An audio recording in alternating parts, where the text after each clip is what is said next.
And welcome, Hoosier fans, to another episode of the Assembly Call as today Indiana falls to Georgetown 91-87 in overtime. It is a game that was there for the taking for the Hoosiers, but they were unable to complete the job. Indiana led by 10 at the half, but Georgetown came out, took control of the game there in the second half, and really never relinquished control, even though Indiana was able to make a run there late in the second half to force overtime. It still kind of felt like a game that Georgetown was in control of, and certainly once the overtime started, Georgetown took control immediately of that with a 7-0 run that Indiana was never able to recover from.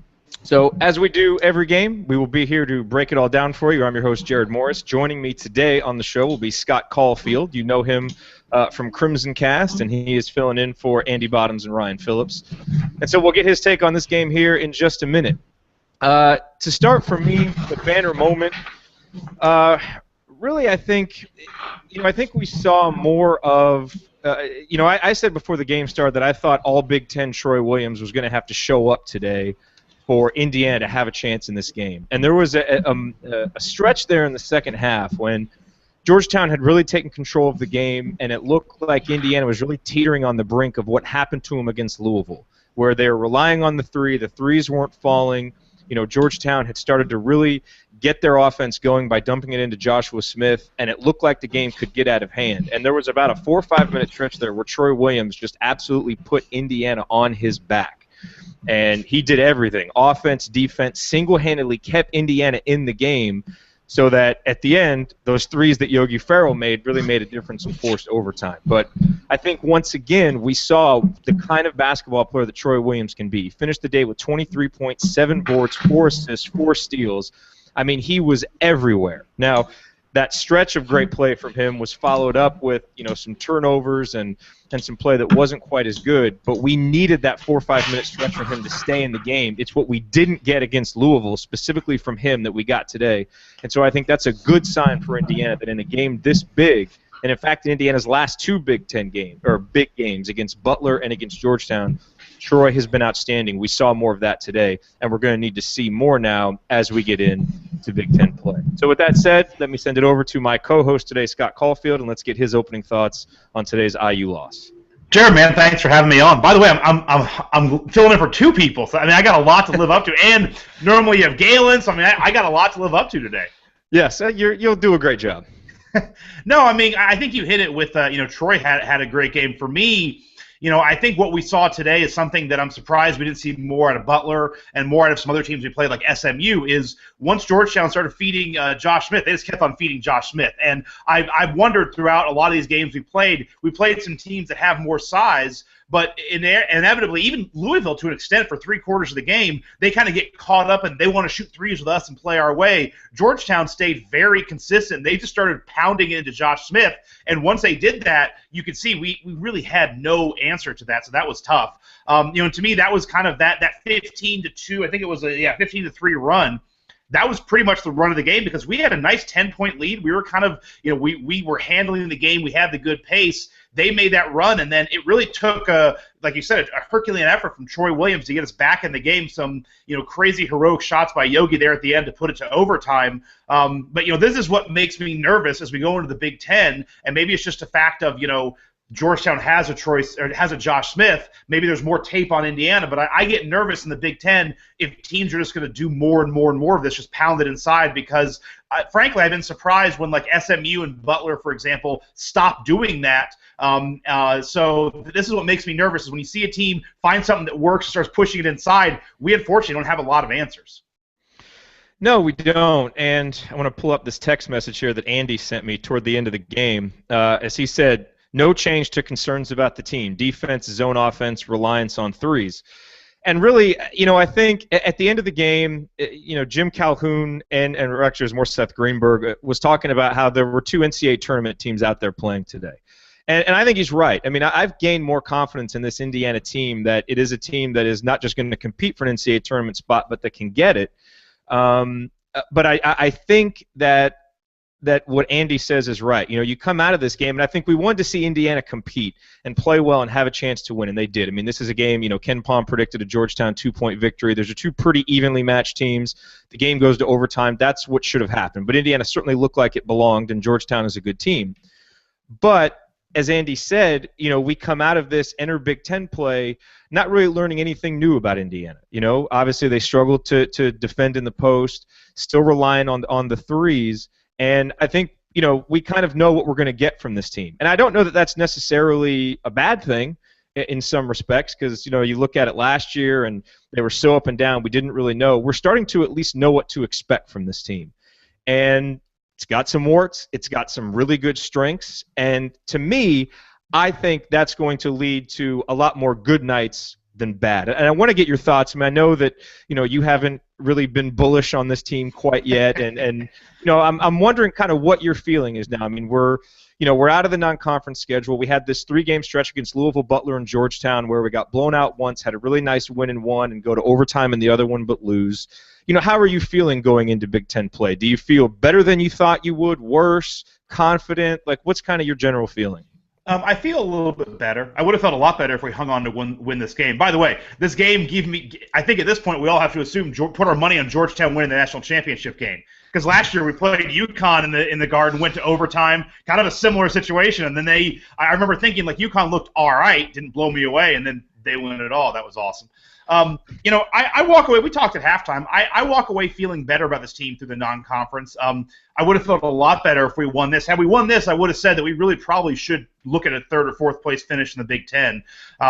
You know, the thing with this team is that the problems are still there. You know, they're still young. They still have really lack of inside presence. You know, I still wonder. We could talk about this. You know, why on earth we don't try playing Paret and Holt together? I mean, last I checked, we're allowed to play 2 big guys, you know, against a guy like Smith, but we have some inside issues.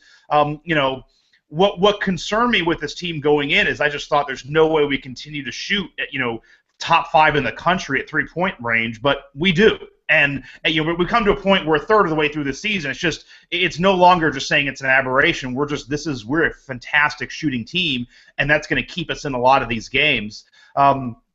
You know, but Jerod, the thing that makes me concerned about going into Big Ten play is if you take out the 2 Zeller years, you just take those out. Under Crean's tenure, we've won in those 4 other years 3 road games in the Big Ten. And you look at our Big Ten schedule, we start off, you know, at Nebraska, at Michigan State, and then, you know, 2 home games, then at Illinois. You know, one of those home games being Ohio State. A 1-4 start isn't out of the possibility, even if this team is pretty good. And that's always what makes me concerned is our Big Ten schedule is so front-loaded that we could literally still finish 500 to be in the Big Ten, but start the Big Ten like 2-6, which I think, given what's going on with this program, I think could just put a lot of heat up. I'm not sure this team is ready to handle the pressure if they start off 2-6. And again, I'm saying we could still finish 9-9 with a 2-6 start. You know, so I continue kind of pushing the answer off of what I think of this team. I feel like I need to see us play a road game because we still haven't played a road game yet, Jerod. I mean, we played two neutral site games. We haven't played a true road game yet. No, we haven't. And, you know, certainly I think you feel a little bit better that this team has played well away from Assembly Hall, you know, obviously beating Butler and I think showing themselves well today. But you're right, you know, and so we'll see what happens with that. You know, to go back to this Georgetown game, you know, we start kind of breaking down reasons why the Hoosiers were unable to win this game. One of the big positives for this team has been the play of the bench, and specifically the ability to get some points from the bench, and you know that leads to a lot of times really balanced scoring box scores. Well, today, you know, you had James, Yogi, and Troy who were all over 20 points. Robert Johnson had 11. Only 2 other guys scored for Indiana, Hunter and Colin Hartman, who both had 2 points. Those 2 points from Colin Hartman were the only points from the bench. Emmett Holt didn't score. Max Hotzel did some nice things, I thought, actually, defensively and rebounding, but he didn't score. Stan was a non-factor. Nick Zeisloff missed some shots. You know, for this team, I think when they've played really well, the bench has stepped up and played really well and scored. And today, a bench that Tom Crean's really been able to count on didn't really give him much. And I think that's a big reason why the Hoosiers were unable to overcome Georgetown today. No, that's a really good point. You talk about the bench. One guy I think that at some point we probably need to look at, maybe putting him on the bench is, and unfortunately, there's not a lot of answers to change him out. But Perea, I know he scored 2 points. I'm not going to talk about that. But offensively, what really concerns me about him is I watched him closely today. On every single pick and roll, I mean, we talk about him on defense. He has his issues on defense, but on offense, not just the scoring. On every single pick and roll, they double-teamed whoever had the ball because they knew Perea was like zero chance of rolling out. Half the time he doesn't roll in the right place. But even when he does, he's not going to score. And so a lot of our offensive issues came that Perea doesn't stay down low. He comes up and picks and rolls, which is okay. But actually his pick and roll ends up giving the guy who has the ball most of the time, Yogi, pressure. It automatically double-teams him. Yogi has to get rid of it. He's not only providing nothing, he's actually causing our offense issues because literally every single pick and roll I watched, they double teamed off of Perea and just left him wide open, and he never made him pay for it. And that's, if he can't provide even a pick and roll, and he's only going to score 2 points, I'm not sure why not start getting Holtz more playing time. I think the problem is we know there's nobody really to replace him, but to me, it's a big concern. Yeah, it is. And, Honor's offense had been better lately, too, which is why I think today was disappointing. He had really done a nice job, showed some varied offensive moves, but he just wasn't able to do anything offensively today. And our offense consisted of, driving and kick it out to three-point shooters or driving and finding other guys cutting. And there were times when the offense looked absolutely beautiful, and other times when we just got bogged down. And, Andy, oftentimes comes on the show and looks at the streaks of turnovers. That's been something we've seen from Tom Crean teams since he's been here, that we'll just go on 2, 3, 4 possessions straight where we just turn the ball over and don't even do anything else. And we saw some of that today. And I think, let's talk about Yogi's performance real quick, because overall, Yogi was great. He had 27 points. When Troy kind of started to fall off late in the second half and we needed someone to be a hero, again, Yogi stepped up and was the hero. And yes, one of the threes was banked in. But, sometimes the basketball gods give you a banked in three and you just have to go win the game. Unfortunately, we weren't able to. But he made another three. He made free throws. He, again, led this team at winning time. But, Yogi only had 1 assist and he had 5 turnovers. And I thought, and a lot of those turnovers are really poor turnovers where he, I think a lot of them came against the zone, actually, where he'd penetrate the zone, think he had someone to throw it to, and the pass would get slapped away.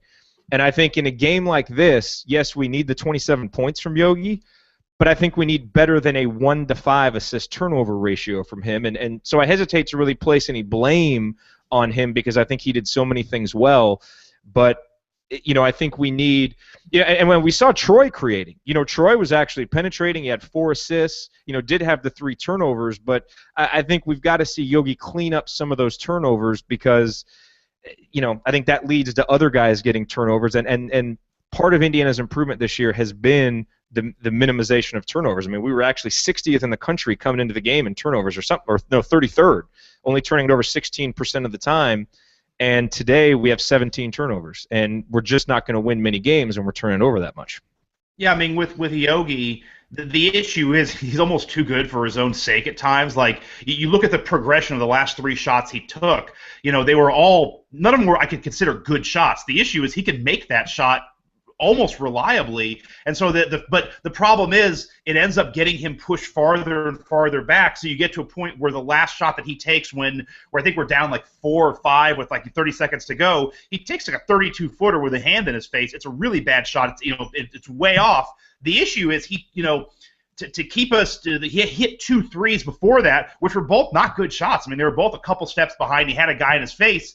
Well, one of them he rolled around, so he wouldn't have a guy in his face, but they were both not the best shots, but he nails them, and he hits a lot of those shots a lot of times. The problem is then it kind of like you keep on seeing, well, how much farther out can I go? How much more of a guy in our face can I go? And you end up having a shot like that at the end. And then, unfortunately, just defensively, the last play by Smith Rivera, he just takes him 2 dribbles in, step back. With Yogi's size, there's nothing he can do, and that's the unfortunate part of Yogi, and I'm sure it drives him absolutely nuts. Is I say this to people all the time. He has every single skill he needs to be in the NBA. He just needs to grow 6 inches.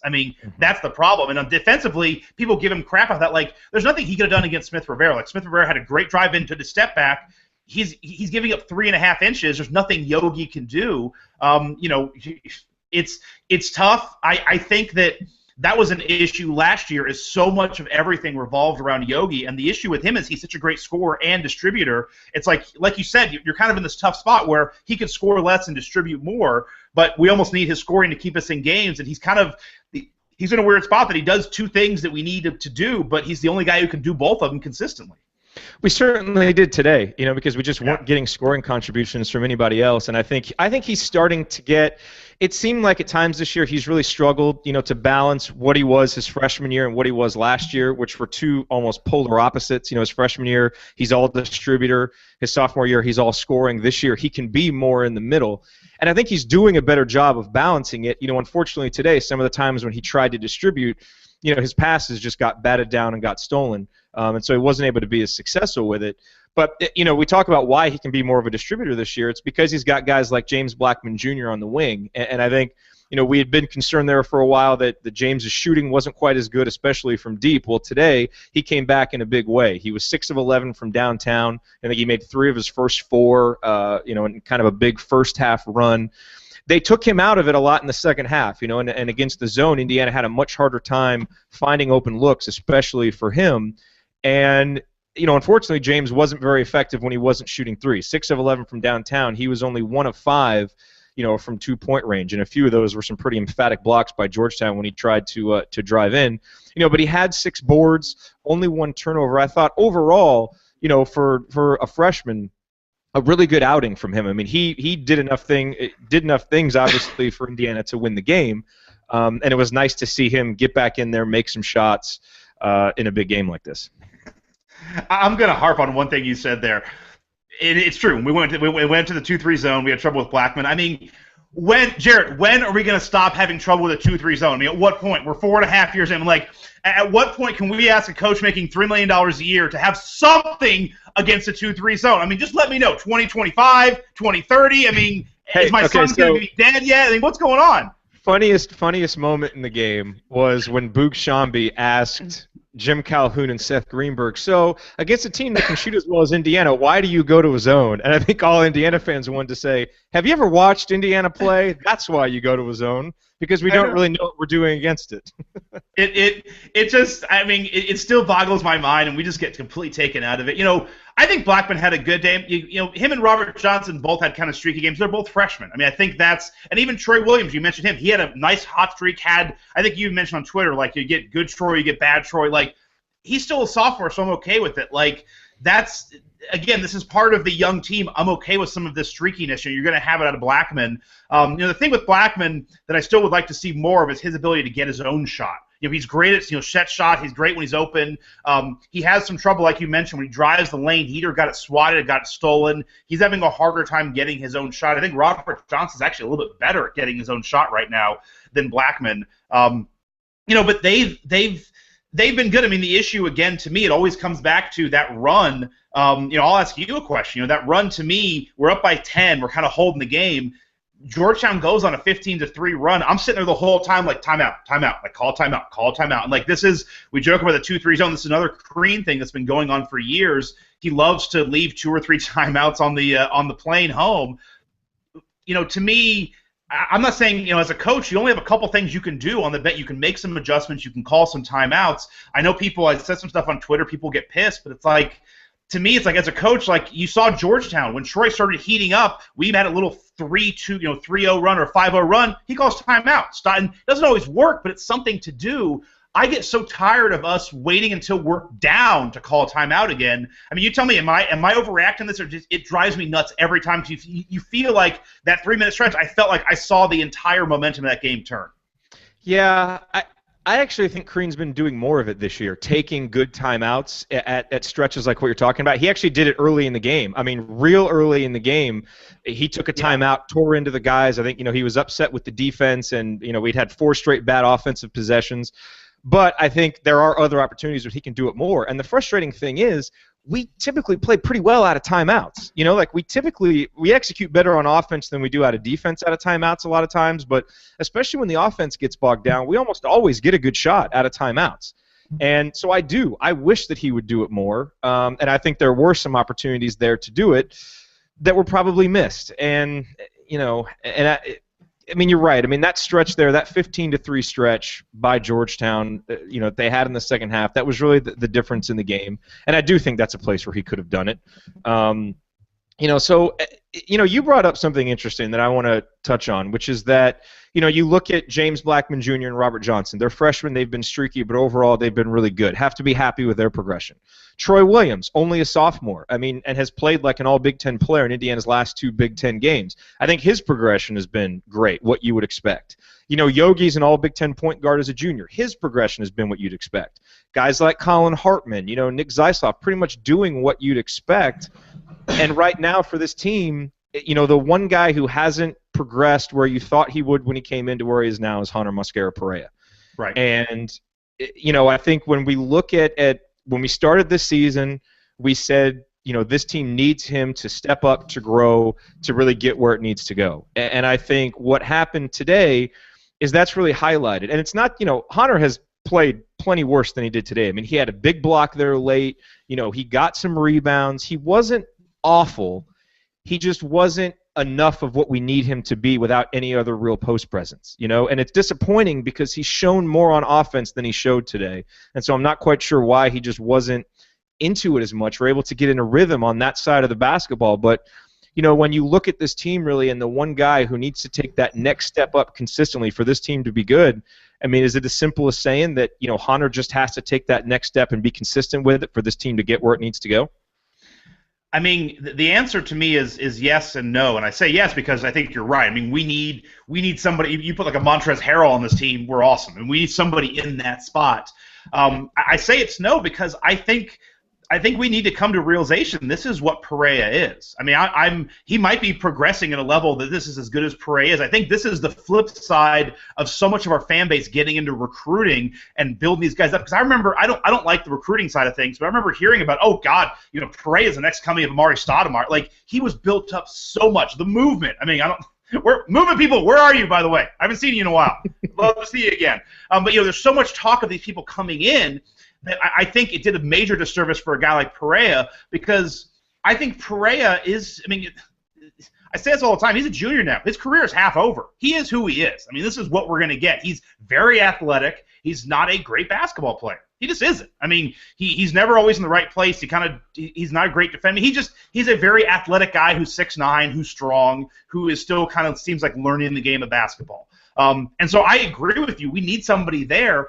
I think it's hard for us to just pin everything on Perea because I think he's improved from last year. I mean, it's a guy who last year averaged like 8 or 9 minutes. Now you're asking him to go from that to 35 minutes a game, starting, being the center of the defense, being the center, the key. For me, I think it goes back to this is just it was the team is not put together soundly. There's some holes there, and it's like to me it'd be like saying I'm pissed at Jeremiah April for doing what I expect him to do. Like in reality, Perea should be what he was on that freshman team with Zeller. You should have a Vonleh, you should have a Zeller. Like that's what he is. He's a guy who's coming for 3 or 4 minutes, be athletic, make a block, get a dunk, and I think that's his ceiling. We're asking him to do way more. I think he can do.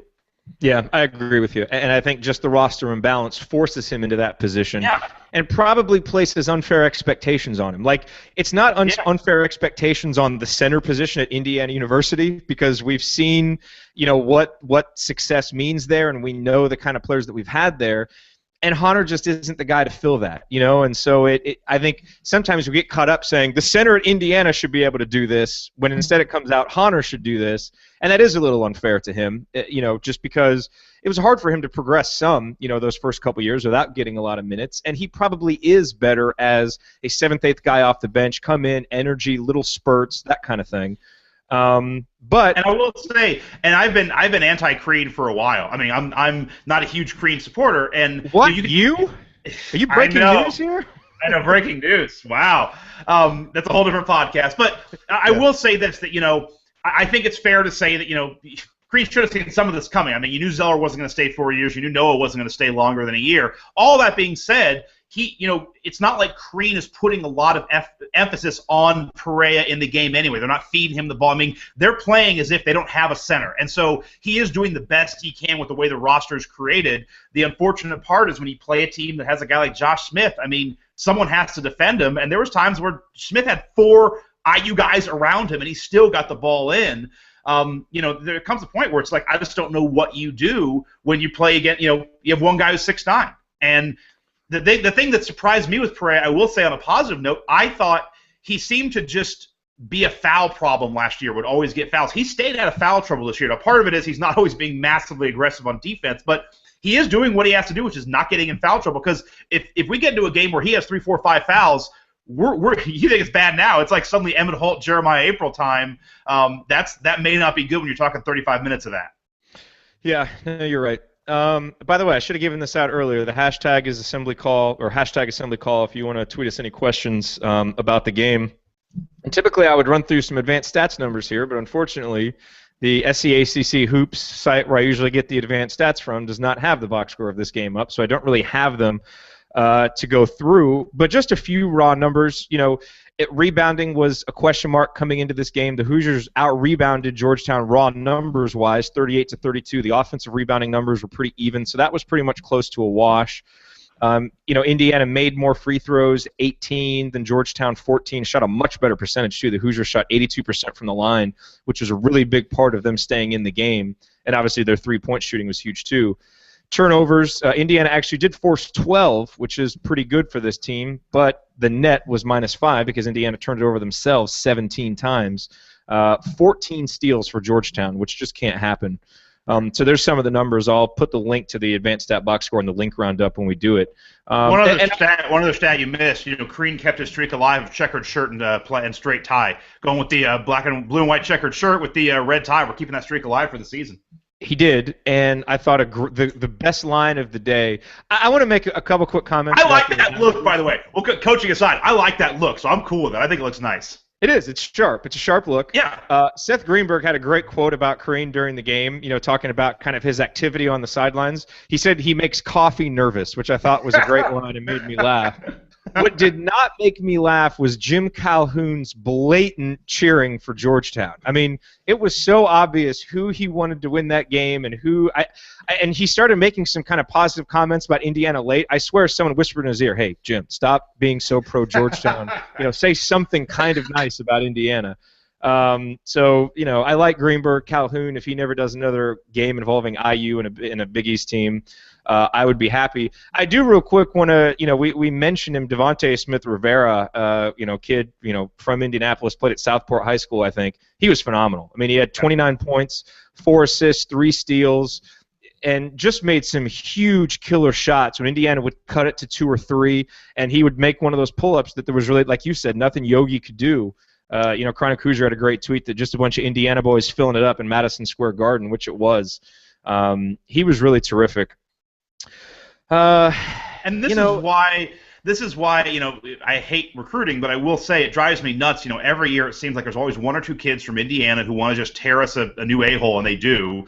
And they're guys who could have gone to Indiana. It's like, I think it's funny that coaches come here and Davis was trying to build a pipeline to the south, and Sampson's trying to build a pipeline to the east, and like even in Crean's first couple of years, he just said, I'm putting a wall around the state, and he did it. And now you're getting, the recruits Crean's getting, he's getting a lot of 3-stars from outside the state. It's like, it's not that hard. Just recruit Indiana. Like, stop trying to, you don't need to build a pipeline somewhere else. Like, just recruit Indiana. Because every year, there's 5 or 6 guys who are just studs from, like, get everybody from Indiana. Because even the guys who aren't the 5-4-star recruits, like, they turn into great players. Like, just get Indiana kids. Like, it's funny how coaches get here, and Crean had it figured out for a while. Now he's not getting as many Indiana recruits, and Chronic Hoosier's point is valid. Like, I think I always go back to that Butler-Duke championship game. Like, 20 of the 24 guys were like Indiana players. Like, it's absurd, and I feel like every week we're playing somebody where it's like, oh, this kid's from Indianapolis, and he's tearing us a new hole. It drives me nuts. And part of that is just how many great players come out of the state of Indiana. We can't get them all. And it's tough because, look, Crean's had success. Victor Oladipo, Will Sheehy, Christian Watford, those are guys that weren't from Indiana. Obviously you're not going to question Trey Williams and Robert Johnson, but I agree with you. I do think there are some opportunities to get some more of those kids from Indiana.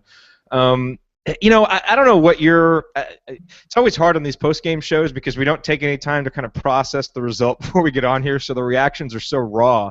And the more distance I get from this game, it's frustrating. And it's frustrating because Indiana played so, you think back to that first half. Indiana played so well in the first half. Now, was the 10-point lead at halftime misleading? Probably, because Indiana made some tough threes. Georgetown missed like 8 layups. I mean, Georgetown didn't score the last 4 minutes of the game unless we goaltended one of their layups. So Right. it's not like we dominated them, but we played really well. And then, unfortunately, a theme of last year was playing well in the first half, getting out to a lead, and then watching that lead erode quickly in the second half, and then kind of getting underwater quickly and never being able to get back above water. And we had enough guys make individual plays late in the second half that we were kind of able to get level there for a second when it went to overtime before Georgetown, did it again. But I feel like we've done at times a better job this year of coming out in the second half and not just unraveling and playing well. And obviously you don't want to see this now when we're going to go into 3 straight hostile environments in the Big Ten. It worries me a bit seeing what happened in the second half today, where the other team makes an adjustment. I mean, they kept Josh Smith on the bench for the first 5 minutes of the second half, and Indiana and Georgetown, I think the first 7 possessions were baskets back and forth, and things looked good. So it wasn't right away, but as soon as Georgetown made their adjustment, Indiana was never quite able to counter, and that's something that we've seen, which is a little concerning, a little frustrating, and you just hope that that's not something that we'll start seeing going into Big Ten play. No, you're right. It's frustrating because, again, until Josh Smith came back in, we were owning that game. We're up by 10, and it would be nice to see this team just have a game like that where they just keep it 10. Georgetown makes a run, they stop it, they come back.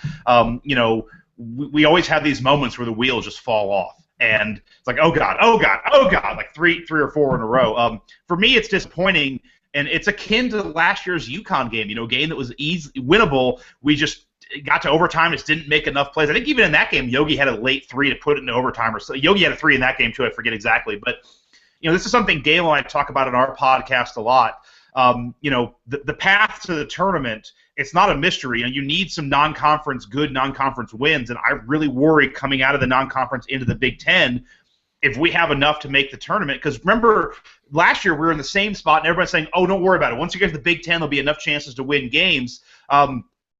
That's not the case. I mean, when you get to the Big Ten, just finishing 500 isn't going to do it.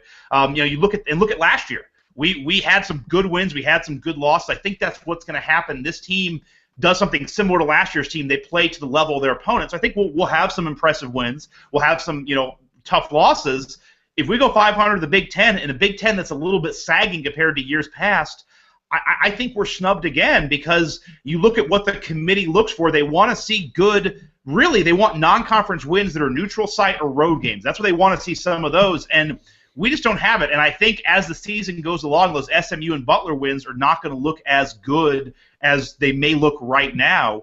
And this would have been a nice resume. Here we got 2, neutral site non-conference wins. That would have been big.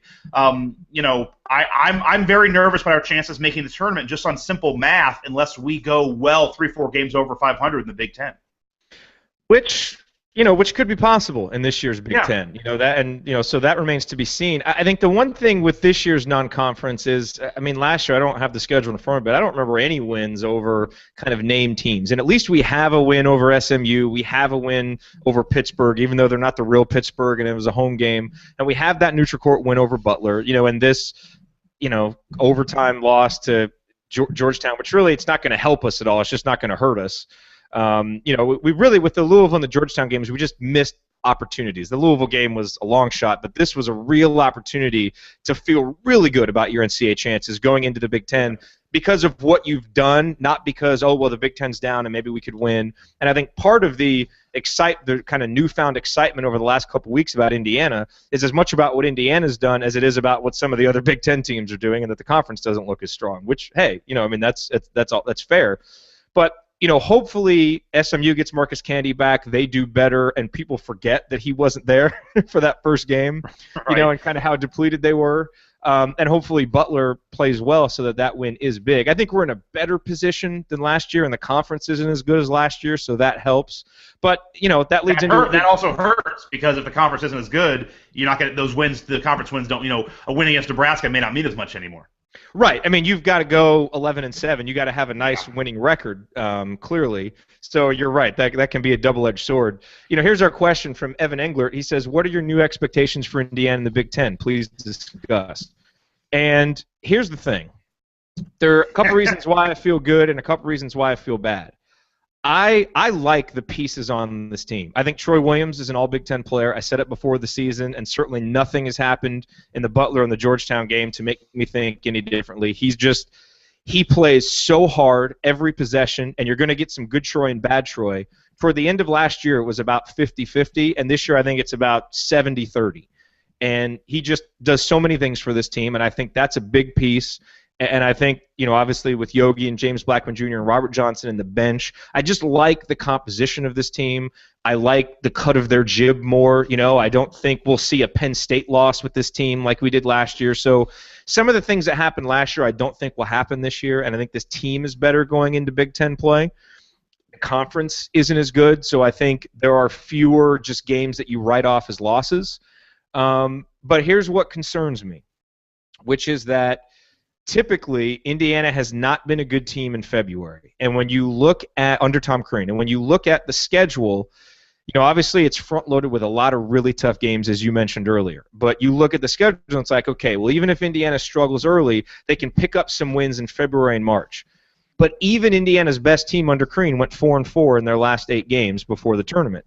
And, with some losses that shouldn't have happened. And so this is a young team. It should grow. It should peak in February and March, but I feel like we say that a lot of times and it doesn't happen. So I worry that if this team isn't able to pick up some of these tough road wins early, if the typical February swoon catches hold of us, that's not going to be good. And so I like this team more, but it's kind of history is kind of an anchor on my expectations that's weighing them down just a little bit because I kind of want to see this team go through a February where they have only 1 or 2 losses before I think that it's going to happen no matter who we're playing. So those are my thoughts. With that said, overall, I feel positive. I said it before. I think this is an NCAA tournament team, and I think they'll get there. There's just that little kind of nagging voice in my head saying, don't print your tickets yet because let's see this team prove it before we trust it. What about you? Well, I'm doing some quick math here. You hit on the February thing, which I'm going to get to, and like I said to you at halftime, if we win this game, I think our expectations should be 3rd or 4th in the Big Ten. Because you look at the Big Ten and, some teams are just really surprising. Like Michigan, it's just, they have problems. They're a mess. I think that Michigan State is probably still above. Again, history bears itself out there. We don't play well at Michigan State, so it's tough to see us. Splitting against Michigan State is the best you can hope for at this point. So I think that Ohio State and Wisconsin are kind of in their own little realm. I think Michigan State is they're a team that does figure it out in the Big Ten, so let's put them 3rd. I don't see why we shouldn't be saying 4th or 5th in the Big Ten. I'm kind of tired of us continuing to lower expectations like we did it last year. Like, well, we have last year we had Yogi, we had Noah Vonleh. We had talent. And you mentioned this year we have a lot of talent on this team. Talent is not the issue. I watched this team like, dude, this is a great team. You have an emerging star, Troy Williams, Yogi. You have, one of the best freshmen in the country, and James Blackman Jr., a fantastic young freshman, and Robert Johnson. You have a lot of talent on this team. So I don't see why the expectation shouldn't be to finish 4th or 5th in the Big Ten and get a 7 to 8 seed in the tournament. Now, what's going to happen, I think, is going to be different than that, just because of a lot of the factors you said. You take out the 2 Zeller years, we've won 3 road games in 4 years in the Big Ten. That's that equals not good in my math. When I just do the math on that, that's not good. And just looking at the math, even if we just win, if we lose all of our road games to start the Big Ten, which is possible, we'll be 3-4. If we lose to Ohio State, which is very possible at home, suddenly we're 2-5. And you brought up the fact that yes, we've not played well. Unfortunately, under Crean, his teams they don't peak. At the end of the year, they kind of fizzle out. And I really worry about that this year because, we forget, but it was only about 5 or 6 weeks ago. Crean had, we had the winds were swirling. Greg Doyle's writing an article in the Indy Star about Crean should be fired. He's going on his radio show, management. The program was a mess. We won 10 games that kind of calmed everything down. But Jerod, if we go 2-5 or 1-7 or 2-6 to start the Big Ten, I think it's going to be worse. We forget that year we went to the first Sweet 16. I think we were like 5-6 in the Big Ten, and we actually did turn it on the end of that year. I think the pressure on this, it's going to be unlike anything anybody's ever seen. I think this team is young, and I'm not sure they're ready to handle that kind of incredible pressure. I'm not sure Creed is ready to handle it, just because if we start off 2-5 and we have a couple of duds in there, I think it's going to be like Mike Davis his last year kind of pressure, like to the point where I think you could see an implosion. And unfortunately, we're predicted on Pomeroy to win our last, 6 games of the Big Ten. I worry at that point things might be broken beyond the point that we can win out and get to 500, because a lot of those wins in the Big Ten are going to be backloaded. But I think a 2-5 start, people are going to be swirling. And even me, who's kind of a Korean antagonist, we'll call it, even I think that's a little bit unfair. I think you got to let this play out, but I think the pressure is going to just mount incredibly, and I think it's going to cause some issues with this team. I think we'll see a lot of the bad Troy, the bad Yogi, the turnovers. I can see a really bad situation pop up. But that being said, expectation-wise, I don't see why saying we should be fourth in the Big Ten is out of the question. I mean, there's the talent there. You watched them play today. They can shoot. I mean, they can shoot like no one else. Scott Caulfield, self-proclaimed Tom Crean antagonist. It's my license plate holder.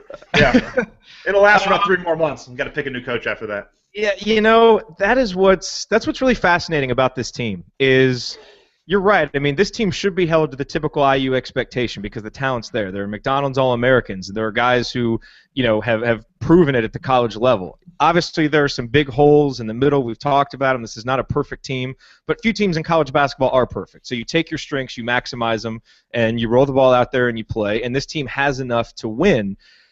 And it's fascinating because either extreme I could see. I could see this team getting really hot and in a weak Big Ten, rolling through and finishing second and getting 11, 12, 13 wins. That would not shock me.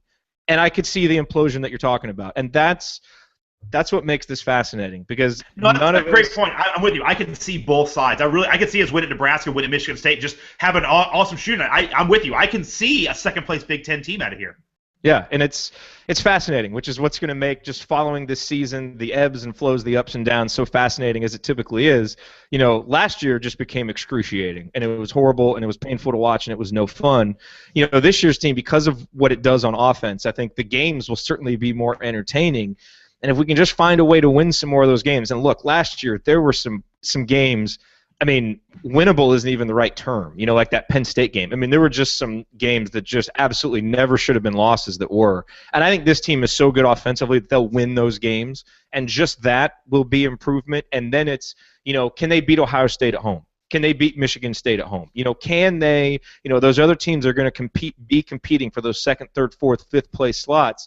How is Indiana going to do in those games? And that will really tell the story of this season. But I'll temper your expectations a little bit, unfortunately, is if you look at the Pomeroy standings, adjusted offense, we're 9th in the country. We're number 1 or 2nd in the Big Ten, only behind Wisconsin. But adjusted defense, Jerod, 173rd in the country. We are, beyond last in the Big Ten. That's the other thing that we haven't talked about much today is the offense is great. I can see us getting hot, but our defense is bad. I mean, our defense just continues to be bad. It's not good. And again, using the same, I'll be positive in the offense. We're a good shooting team. It's third of the year, third of the season. Same goes for defense. I mean, 173rd adjusted defense in the country is not good. And just to say, well, not every team has a Josh Smith. I mean, we've seen teams go on these 15-3 Georgetown runs against us all throughout. Eastern Washington did that. Louisville, they're a great team, but they went on a big run in the second half. This is the part that makes me nervous. Is on defense, we are by far and away the worst team in the Big Ten, and that's with teams like Northwestern, Rutgers, and Purdue in there. We're not even giving them a run for their money on defense. That's what really scares me is we're going to have teams just go on runs against us because, and I always like it flipped. I like having a team with good defense because offense can come and go. You can kind of create offense. The trouble with shooting is it can be streaky, and even a good shooting team can have some bad nights. Defense normally is pretty solid. Jerod, that's what worries me is our defense is lining up to be historically bad. But as you say, at some point we have to trust that this team can score and can shoot on most nights. And so I think this team, you're right with most teams, but I think this team is better offensively than normal. So we can trust that. Here's what I wonder, and I don't know a quick place to check this, because you're right, Indiana's defense is atrocious. But where do we rank? It's like football. It's like football we were last year. Football, our offense is good, our defense is bad. It's like, I know. What are we? Do you know what we are in the differential between our offensive efficiency and defensive efficiency? Because you're right that I mean, giving up 1 point per possession on defense is terrible, but we score so well. Coming into this game, that differential was .13, which is pretty good. I don't know where that would rank, and I don't know where to check that quickly. Although I'll look it up, and we'll probably post it on the blog this week, because that's what I wonder. Because yes, the defense isn't good, but I think this team has the tools to be so good offensively that they can overcome it. Now, will they? We'll see. I will say this. Last year we were really good on defense, and our offense stunk. So at least this profile of team is going to be more fun to watch on a game-by-game basis than last year's was, because, now, time will tell if the results are different. But, I agree. And the other thing I'll say, again, positive, Scott, I will say that, part of the reason our defense is bad is because of games like today where you have a guy like Josh Smith that we can't stop. And you even saw it a little bit today. You saw it against Louisville. You have to remember these are 19, 18, 20-year-old kids we're playing. They sometimes forget to continue to do what's working, and they will start jacking up threes. Our pace kind of almost forces teams to play our pace. And guys start saying, I want to shoot, hey, Yogi's taking these crazy, I want to take all these shots. And a lot of our shots may look a little crazy, but it's in the way we're supposed to be playing. We get teams out of what they're supposed to be doing. They're young kids. They want to start doing it. And so I think that works in our favor, is that teams will have this, here's the key to victory. Give the ball to Josh Smith. And even Georgetown today at stretches stopped doing that because they kind of get in the flow of our game. These aren't professional players. They're college kids. And I think that goes to our favor as well, is that, basically to beat us, you have to kind of, it's boring. It's like playing old Nintendo games. You got to just, do the same combination over and over and over again. Yeah. No, you're right, and unfortunately, up, down, left, right, A, B. There you go. Yeah, I mean, let's talk real quick about the defense before we close up. I mean, what do? We saw a possession today where they dump it into Josh Smith. Yogi backs up, or actually they were going to dump it into Josh Smith. Yogi backs up a little bit to prevent the entry pass, and then I think it was Devontae Smith-Rivera just rises up and shoots. I mean, what do you do in a situation like this, in a team like this? What kind of adjustment would you make to fix that? I mean, it's tough. I mean, and this is all second guessing, and this is, we're not full-time professional coaches. But, I mean, to me, one thing I would look at is, Smith is a 60% free throw shooter, I think, somewhere in that range. On the bench you have, Jeremiah April and Emmett Holt. You can just have them go in there and just, you're in there for 5 fouls. Like, literally, just the minute he gets the ball, you just drape over him and you got 5 fouls. I mean, I would look at something like that. I mean, I think the problem is you have a lot of guys that just, you have some deficiencies there. Like, interior defense is just not very good. And so guys like Perea and Holt, I mean, they're really bad in interior defense. They're bad on 2-3 defense. So you're kind of stuck putting so much pressure on the perimeter guys that they're getting beaten on the drive. I don't know what the full answer is. Unfortunately, the answer is this team is doing about as well as I think it can do with the pieces that it has. The one thing I would say, Jerod, and I see our team do this all the time and it drives me nuts, is I would just stick a defense and stay with it. We go from man-to-man to a 1-3-1 to a 2-3. We switch it sometimes even in the middle of a play, and a lot of times we give up easy baskets because guys aren't sure. I mean, like, how many times look at, like, Stanley Robinson, like, what am I running? And, like, by the time his hand's up, like, a guy's cutting the lane, and that's not bad defense. That's just not knowing that's not knowing what defense set you're running. I wish we would just say we're playing man-to-man, or we're playing 2-3 zone, we're playing 1-3. Like, pick a defense and stick with it, because right now we're kind of in that spot where we're a master, a jack of all trades and a master of none. Like, let's just pick one and be good with it. I agree. I mean, I like the idea of switching defenses if you can play different defenses well, because it gives the offense a different look. It can kind of mess up their rhythm. They don't quite know what to expect. But you're right. You have to be able to play them well, and be able to communicate in there. And we give up enough easy baskets. We can't really take the chance of giving it up just because of confusion. So, really, I think the best solution on defense is just to give up a 2 and go down and make a 3. I mean, no, you're right. I mean, sometimes we'll see. Indiana, the defense is going to be an issue. I mean, I think we know what this team is, and to me, as I look at today's game, things that we can count on from Indiana. We're going to make threes. We're going to play at a high pace. We're going to give up a lot of layups. We're not going to rebound well, on and on. Well, today we actually rebounded pretty well, but the one other thing that we've been able to count on this year is getting production from the bench, and we did not get production from the bench today, and that did not help us offset the lack of production from Hunter, the scoring down low, and I think that really hurt. And in a game when we lose by 5, that's tough, because we've come on the show a lot and talked, or a game we lose by 4, how important the bench is. And so, and I think as we lead into some final thoughts here, Scott, what can help Indiana, play consistently in the Big Ten, not have that late season swoon, win games on the road?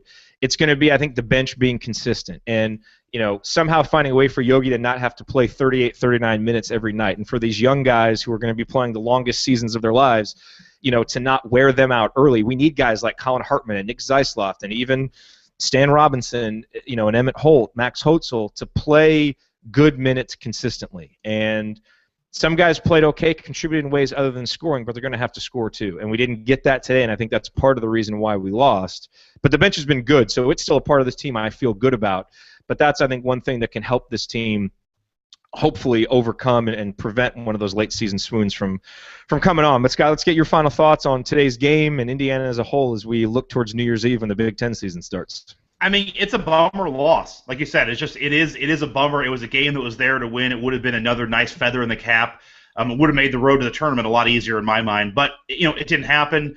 I think at this point what we need to see is this team play a little bit better on the road, obviously. We're going to have to win some tough road games. We're going to have to protect home court. This is all just basic coach speak. I feel like I'm just the third best announcer on ESPN or something.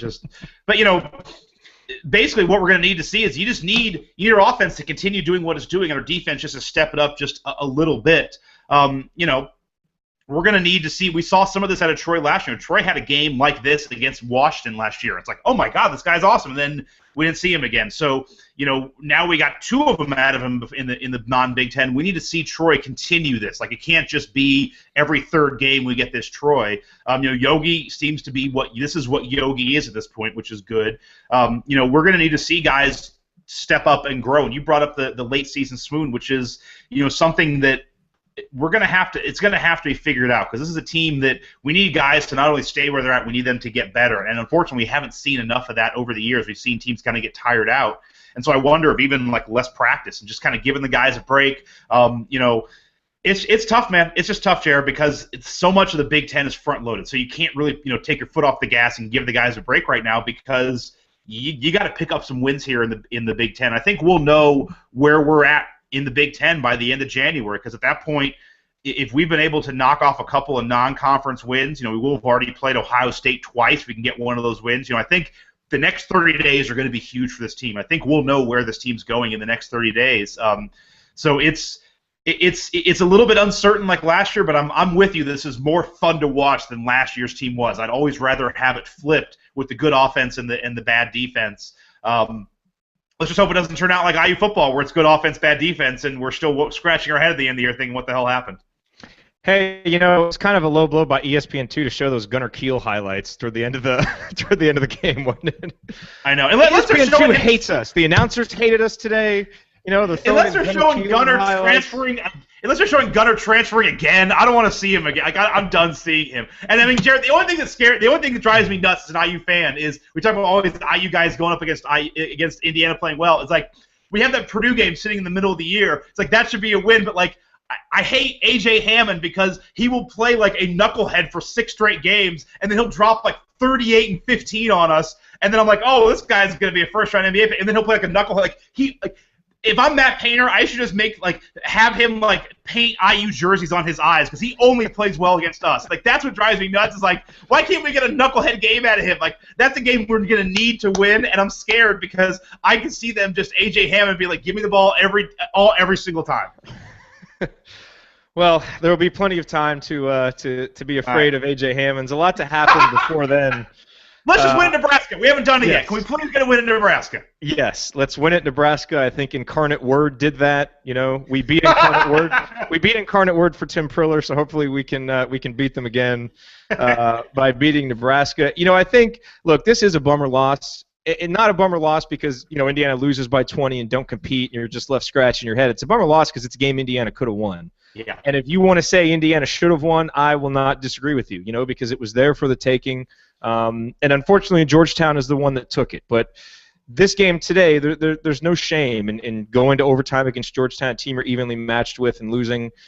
Just a tough loss because there was a big opportunity there. I think when you look at where this program was 6 weeks ago and the expectations coming in, I mean, there was an air of dread hanging over this season almost, and I thought things could unravel quickly. And if you had told me then, Indiana will be 10-3, you'll have a neutral court win over Butler, and you kind of laid out everything that has happened, I would have taken it in a heartbeat. Yeah. And so, we end the non-conference on a little bit of a downer, because we would have loved to win this game, have a nice crescendo, some nice momentum going into the Big Ten season. But overall, all things considered, I think you have to be pretty happy with how things are going. I mean, shoot, Devin Davis is back out playing basketball again, a couple days ago. So, I mean, you think about where things were and where they are, I think all of us would have taken it, right? So we take where we are, we put it in the bank, we say, okay, now it's time for the Big Ten season. And I think there's a big opportunity there for Indiana to go out, play well, and grab an NCAA tournament spot. We're not behind the 8 ball like last year. We have a couple wins that are solid. They're not earth-shattering, but they're solid to where if we take care of business in the Big Ten season, we'll make the NCAA tournament. It's there. And that's what you want, is you want your future to be in your own hands. And I think this Indiana team has its future in its own hands. It has all the talent, and it has everything it needs to go do what it needs to do and do what it wants to do and complete the season on a high note and get back to the NCAA tournament. And now the joy, hopefully, of the next few months will be seeing them go do it. But for everything that we've talked about today, I mean, for all the positives and the negatives of this team, it's going to be up and down. It's going to be a crazy ride. Hopefully there's more ups than downs because certainly I think this team is capable of it. And I think to do it, we need more games like we got today from Troy. I think, Scott, you hit that on the head. I mean, Troy's talent is just so undeniable. But I want to end the show by saying a lot of times when we talk about Troy, we talk about his talent, and he's so athletic, and he does all these things. And it's time to start saying that guy just plays his ass off. I mean, just in terms of effort on every single play and grittiness. I mean, he goes up and he sacrifices his body, goes to the floor more than any player on IU. He is a gritty, tough, hard-nosed, hard-playing player. Now, he doesn't always make the smart decision. We know that. He's not always in the right position.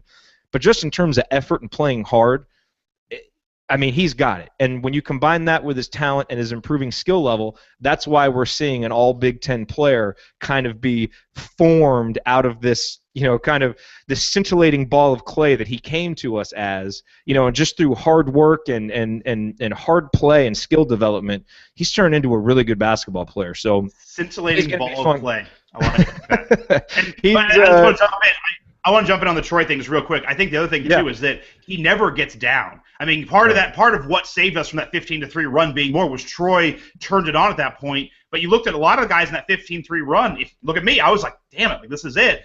And that's one thing about Troy that I really like is he always kind of has that smirk on. He always has that little bit of swag. I mean, he's a guy who has that swagger. That's something Oladipo had. I mean, I'm tired of the comparisons because they are two totally different players. But Oladipo brought a swagger with that team, and he was the swagger of those teams. I mean, it wasn't Zeller, it wasn't Hull, it was Oladipo. I mean, he was the guy who kind of had it, and Troy has that piece of him where even when we're getting 15-3, we're getting shellacked. Troy kind of is like, I'm on this. Like, it's not over. Like, he has that piece, and he's the swagger of this team, and I love that. I love guys like that who just are never get down, always go at it hard. And you're right. I mean, he's an effort guy, but it's also a mental thing. Is that there have been great effort guys when we go on a run. It's like he's the one guy that makes me feel like this team won't go on a late season swoon because I can see him pulling everyone together. I'm like, listen, no, stop. Like, stop.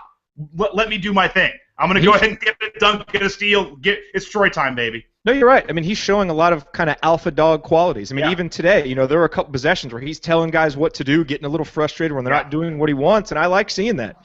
Because he's got the talent to back it up. And So look, I'm starting to trust a lot more when Troy kind of goes crazy that we're going to see more good Troy than bad, and it's huge for this team. And look, this program really turned around when Victor Oladipo kind of became self-aware and kind of became that alpha dog and gave us that swagger. And I'm starting to see something similar happen here with Troy Williams. So you're right, the comparisons of them as players aren't always apt.